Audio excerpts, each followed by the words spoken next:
எல்லாம் விட்டு கண்டம் விட்டு கண்டம் கொள்ள செய்யும் சேட்டைகளை சமாளாக்க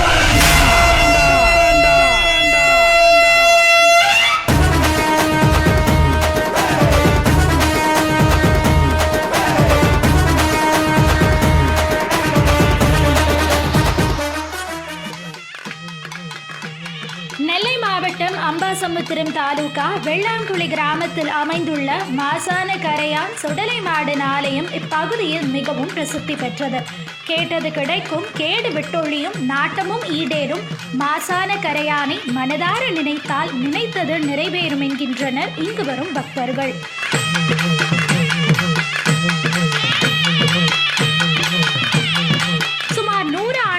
முன் இக்கிராமத்தில் உள்ள விவசாயிகள் மாடு வாங்க சீவலப்பேரி செல்வர். ஒரு நாள் இவ்வாறு மாடு வாங்க சென்ற போது நள்ளிரவில் அவர்கள் துணைக்கு சுடலை மாடனும் வந்துள்ளார். அப்போது ஊருக்குள் கடும் பிணியால் மக்கள் அவதிப்பட்டுள்ளனர்.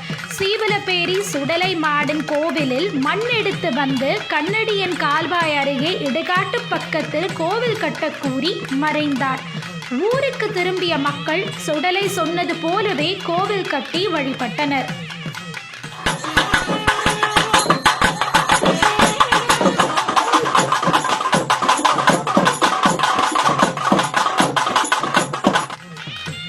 கேட்டவருக்கு அள்ளித்தரும் சுடலைக்கு சொன்னது போல் பரிகாரம் பண்ணவில்லை என்றால் உக்கிரமடைந்து பலிவாங்கி விடுவார் என்கின்றனர் மாசான கரையானின் பக்தர்கள்.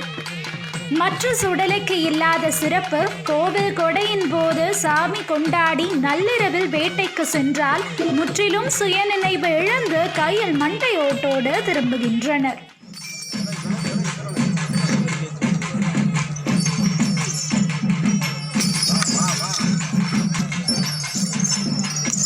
சக்தி வாய்ந்த இந்த சுடலை கோவில் பாபநாசம் சாலையோரத்தில் உள்ளதால் தினமும் ஆயிரக்கணக்கான பக்தர்கள் சாலையை கடக்கும் போது மறக்காமல் ஆலயத்தில் சாமி தரிசனம் செய்துவிட்டே செல்கிறார்கள்.